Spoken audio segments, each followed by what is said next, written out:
Okay, so we're going to move now to Emmi van Harten's presentation, and Emmi's been doing some fantastic work on southern bentwing bats, did her PhD on southern bentwing bats, pit tags over 3,000 bats, and was groundbreaking work, what she was able to do and what we were able to learn about southern bentwings. And so I hand over to Emmi to fill you in on a lot of the fantastic research that she's done on southern bentwings.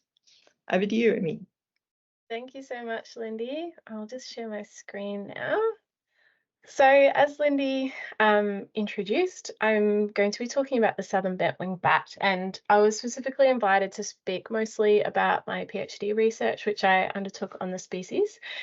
And I did undertake that through La Trobe University, so I'm currently with DECA, but this work was undertaken during my time at La Trobe University.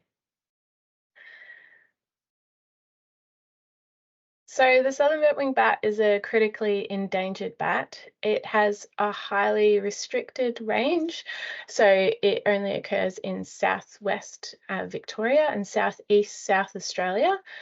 It's just an average of 15 grams, and so put into context, that's about the weight of a 50-cent coin. So they're pretty small, but not quite as small as the little forest bat we saw in Lindy's presentation.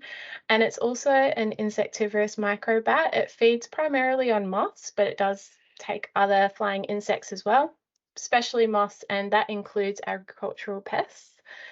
And it roosts solely in caves across their range, and specific caves that support microclimates that the species needs at various times of its life cycle. Unfortunately, they have been in severe decline, and we didn't have a good understanding of that decline leading into my PhD. And bats are very difficult to recapture. They're difficult to capture in general. They're good at trying to fly around traps. They're very good at picking really fine details up with their echolocation, but it's especially difficult to recapture the same individual twice or even more to be able to study things like survival and movements. And they're very susceptible to disturbance, particularly at their roosts. So with that in mind, my project was looking to determine the survival rates of different parts of the population and use those also to get some insights into what was happening on a population level, but also look at some of those seasonal activity patterns so we could understand what was happening to help inform why, for instance, certain bats might be dying at certain times of the year and what we might be able to do about it. So specifically, I used what we call PIT tags. That stands for Passive Integrated Transponder Tags. A lot of you will have a cat or dog that's been microchipped. It's pretty much the same thing, but these were obviously much smaller, as you can see in the picture. And essentially, they provide a unique ID code, which can be carried for a lifetime by that individual, because just like a microchip, it's injected under the skin. And then you use a handheld reader or an antenna to be able to passively detect that microchip. It creates like a field of detection so that you either recapture it and scan it, or if you're able to put antennas in places where the bats will pass close by the antenna, they can detect them without needing to be recaptured. Traditionally, this required really close detection ranges, so like 10 centimeters or so, and that would require to change the flight path of these particular bats because they're in caves which have quite large passages in them. And so part of my PhD was to actually use some of the latest technology and really do a lot of work to optimize this so we could actually tag bats and then detect them as they're flying through the cave. So here you can see the setup that I ended up using. And so as bats fly through that cave passage, through that black antenna loop that hopefully you can see there, if they had a pit tag, they should be detected. So it was a really, that in itself was a really great outcome of the project and has since been able to be used elsewhere to get really high recapture rates of these bats without having to recapture them a second time after they've had their pit tag, after they've been tagged. So if you'd like to read a bit more about that, there's a paper on it, and so you can find that as open access. And there we captured bats and tagged them over 3 years. We needed quite a large sample because we really needed to get a good idea of what was happening to the different cohorts. So whether it was adults or juveniles and males or females. So we tagged just shy of 1,000 bats per year. It was a huge effort. Bats were trapped, measured, tagged and released. And we did it in a really short amount of time each year to really limit our disturbance. And then they were continuously monitored using those antennas at cave locations. Part of my work also looked at making sure there was no negative impacts to the bats from that tagging process. And the only thing that we were able to notice is that because we use surgical adhesive on where that pit tag occurs, so that there's no infection and so that tags can't be lost, the fur was lost when it healed, but then it regrew back within a few weeks. So that was really assuring that there wasn't negative impacts to the bats occurring. And that's also, if you're a researcher and wanting to look more, there's a paper on that as well. And we also, together with colleagues in Victoria, we also had a look to make sure to get some insights about the rate that pit tags are lost through the injection site, because that's important when we're trying to look at survival and making sure that if we're not redetecting a bat, we might consider it a survival loss, whereas actually it could have been that the tag was lost. So we double marked using bands and pit tags on Gould wattle bats, which is a similar size bat, using bat boxes in Victoria. And thankfully we were able to show that they have really high retention rates as far as tagging goes. And only 2.7% of the pit tags were lost, but it does sometimes occur. But those rates were then able to be incorporated into population models and so forth to correct them for tag loss. So getting back to the main thrust of the study, so we had I had 2 major study sites that were actually across the border in Victoria, South Australia. So the main site is at Bat Cave in Narracoorte, and that's a major maternity site for this species in a World Heritage Area. And also another cave approximately 70 kilometres south, which is a key non-breeding cave for the species. So once we all had it all working, which was a huge part of the research in itself, but we had exceptionally high detection rates. In fact, I was drowning in data and I was like, oh, maybe I got it working a little bit too well. We had over 17.8 million unique detections over just a few years, and that required a lot of data coding and so forth to make sense of it all. So essentially what we created is what we call daily detection history. So we compress all the data for each individual. So this is just a little snapshot. Don't fret too much about understanding it all, but essentially on the y-axis, each row on that axis is a different bat individual, and then each bit of blue over time is a day that it was detected over time. And it was really impressive in helping us understand a lot more about the species, including survival. So we calculated survival and then also did population projections based on those survival rates to work out whether the population was likely increasing or decreasing. And really interestingly, we had quite a complex model to best explain survival. In order to have the best model to explain the survival rates that we observed, we needed to include age, sex, female reproductive condition, and the interaction between both season and year. And so I'll explain a bit more about that now. And so that's what results look like across all the different sex and age cohorts, but I'm going to skip right on by to this one, which really helps contextualize what happened. So I'll dig more into the trends in the next slide, but one of the big outcomes was actually the really low survival rates that we observed in the summer and autumn of the first study year in 2016, which coincided with severe drought conditions in the area.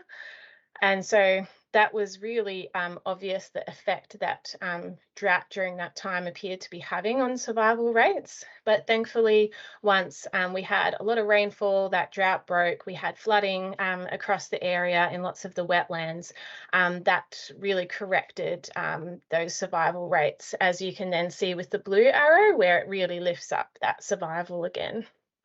So I think this is a bit more easy to understand rather than all those graphs. So our pups on the left there, they had lower survival rate than adults, which is what is expected because they're less experienced. Once they start needing to hunt insects for themselves and those kind of things, that's generally observed across lots of wildlife. But we also noticed that there was lower summer and autumn survival for I've lower summer and autumn survival for lactating females, that's my mistake, than compared to non-lactating females. The pups have lower survival in autumn once they become independent from their mothers. And whereas all those adult cohorts have lower survival in summer and autumn in those drier periods. And all of them had very high winter survival, and adults also had very high spring survival, but all of those population cohorts had markedly lower survival in that drought period. So why might this be? Studies in other species have shown that there's a really large increase in demands to adult females during lactation, and that lactation coincides and likely therefore relies on peak insect abundance to keep their to support that. As I touched on, juveniles are less experienced, so that part of it was a bit more expected. Some of these trends was actually, although there was only a few capture periods across that period because most our data was from detecting the bats in the caves, it did seem to show support some of the survival rates. So you could see, for instance, this really low survival, body mass data of how much the bats weighed was really low at that period after they were starting to become independent and during that time of drought.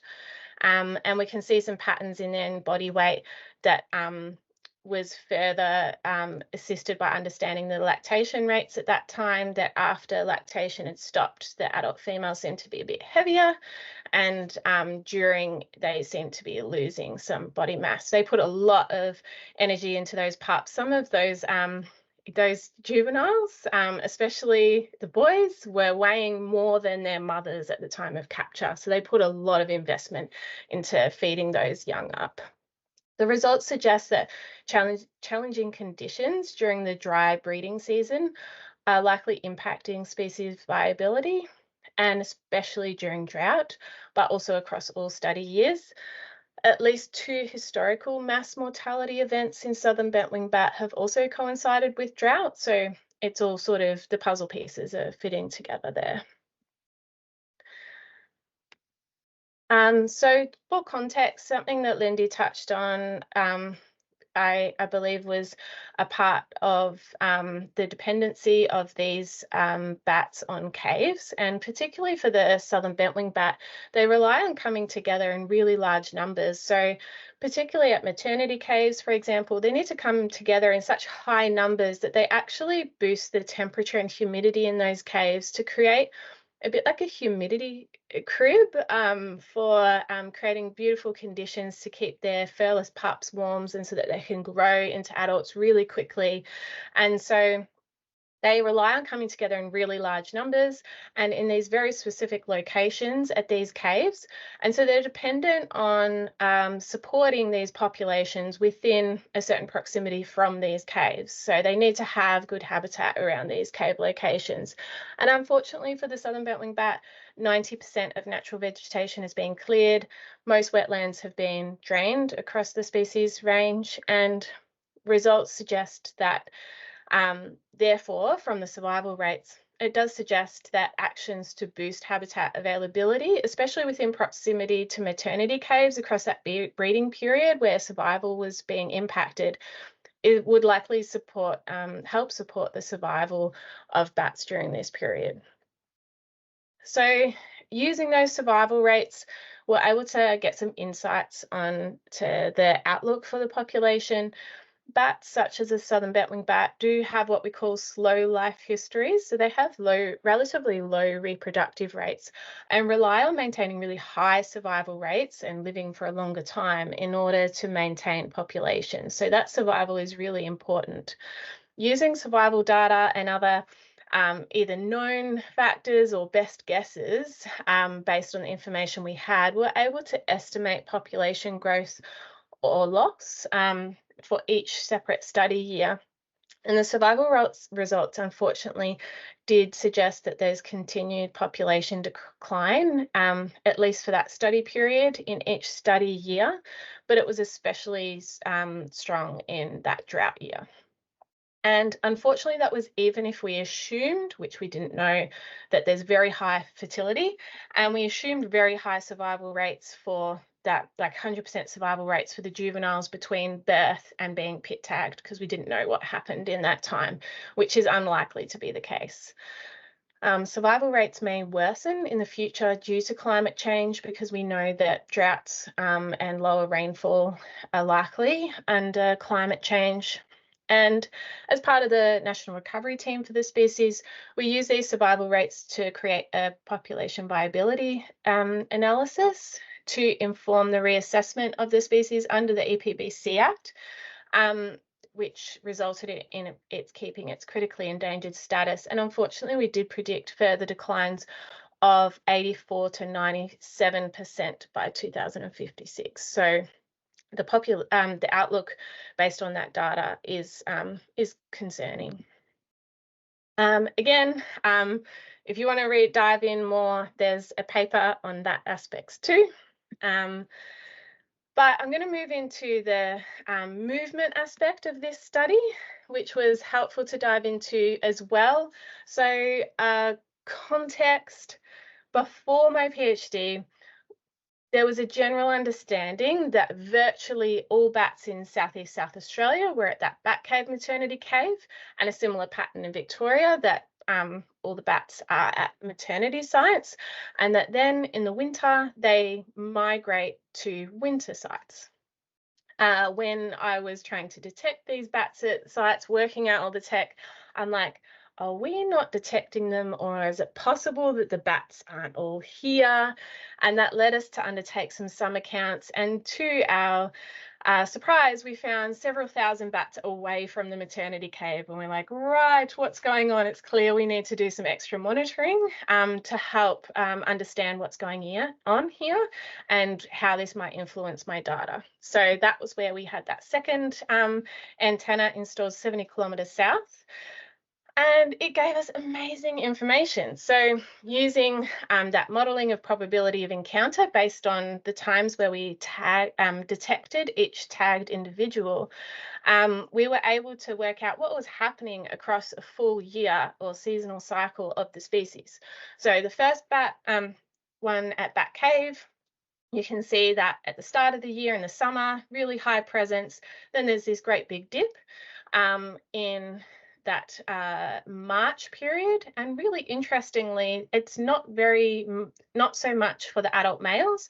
It was almost entirely the adult females and the young, which disappeared from the cave because it coincides perfectly with this great big increase of detections at the Glencoe location, 70 kilometres away, where they were all then suddenly detected. And then they seem to return to Bat Cave maternity site after that. where they were then back again. We didn't know they did that. We thought they just stayed there. So that was really exciting, a whole new population level movement pattern that we didn't know what was happening. Before they then, as expected, going into winter, activity dropped, and they did coincide with a great big again presence at Glencoe in the winter.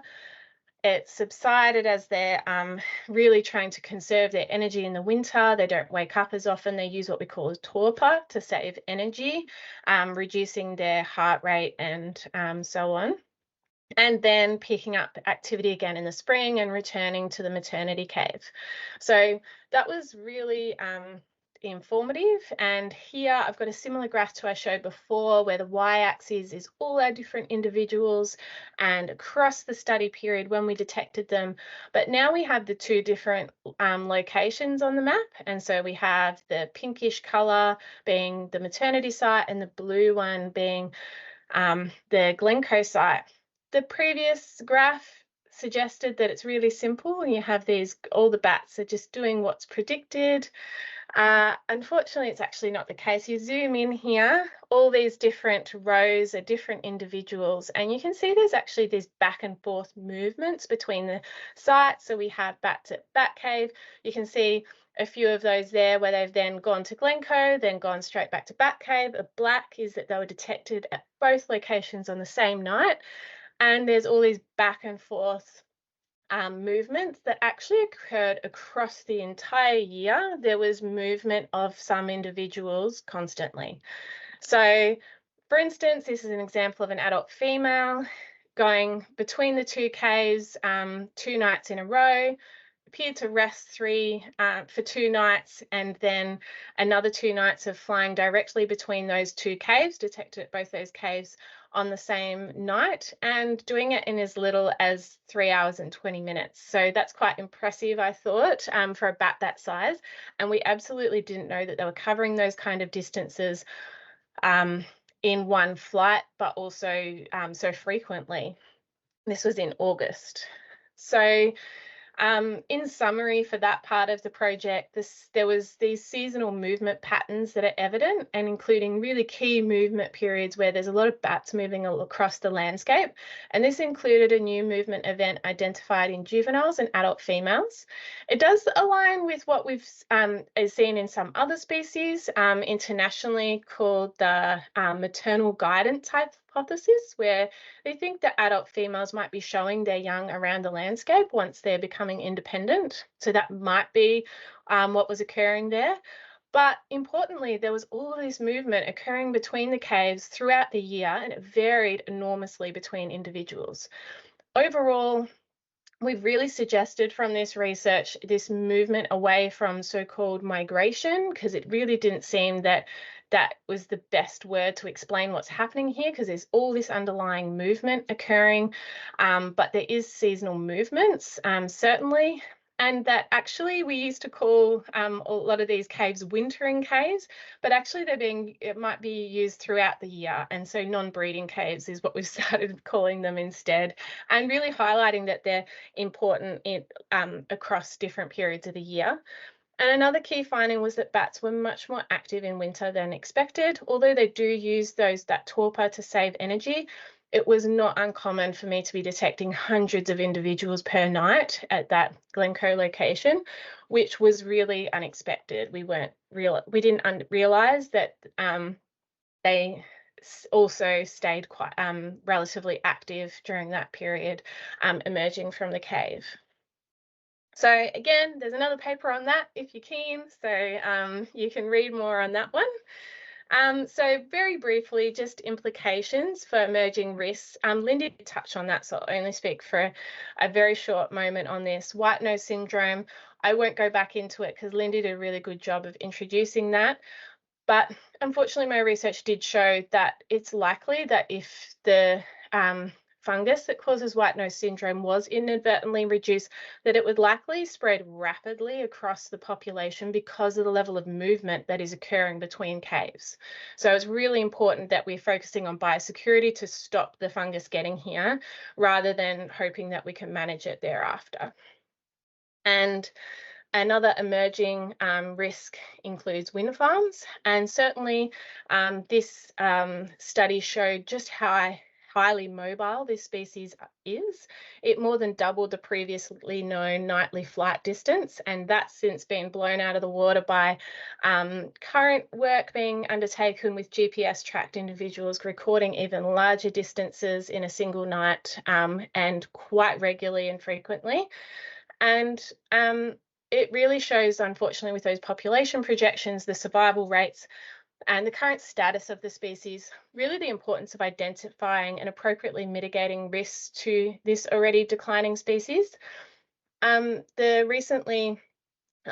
last year, the Species Action Statement under the Flora and Fauna Guarantee Act has been revised, and low wind speed turbine curtailment has been included as a conservation measure for the southern bentwing bat to help reduce mortality at wind farms. So essentially this changes that wind speed at which turbines begin to produce energy during those really low wind speeds when bats are more active and not as much energy is generated, and very much targeted to specific risk periods.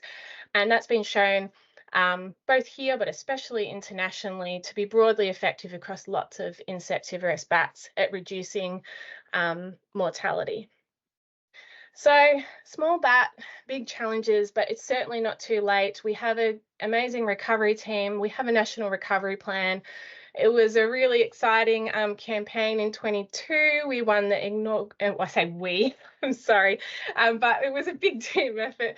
The Southern Bentwing Bat won the inaugural Cosmos Science Magazine's Australian Mammal of the Year, which got some really great coverage.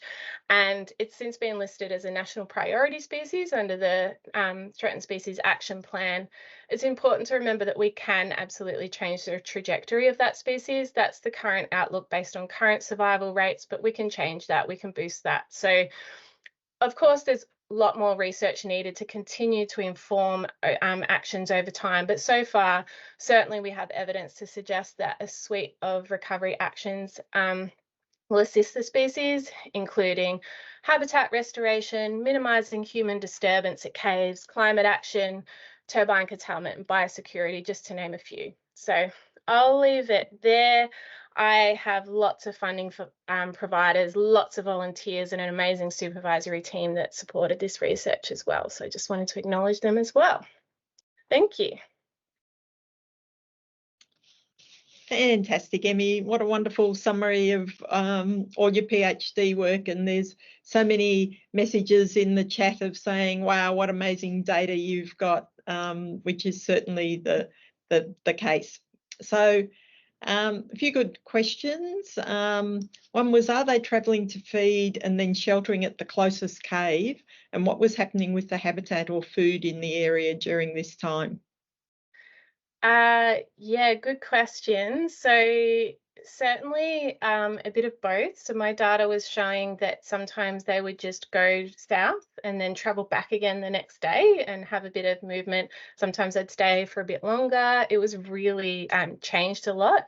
But certainly the work that's being undertaken by Amanda Bush has shown that they also regularly do a back and forth trip and return to the same location. So it's really quite astonishing the distances that this particular species can cover in search of a feed, and they are feeding on the wing as they go.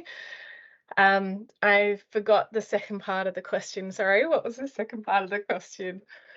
What was happening to the food and habitat in the area during the time? Yeah, I wish I knew. It's a really key knowledge gap about foraging. We do know that there was, as I pointed out, that there was that drought period at the earlier part of the study that really did impact things. And then we got really great high rainfall. Unfortunately, we still predicted slight decline based on the survival rates for that year, but it certainly helped change things around. But we don't have a good handle on exactly what they're eating. We know they're eating moss, but not seasonally how that changes yet. It would be a really great research project for someone. Exactly. amazing data collection comments. Although there's no real way to tell, is this amount of constant movement likely to be traditional or a recent change coinciding with the species decline? Or is it just more hazardous as a life strategy in the changed environment? Are there any insights from similar species elsewhere in the world?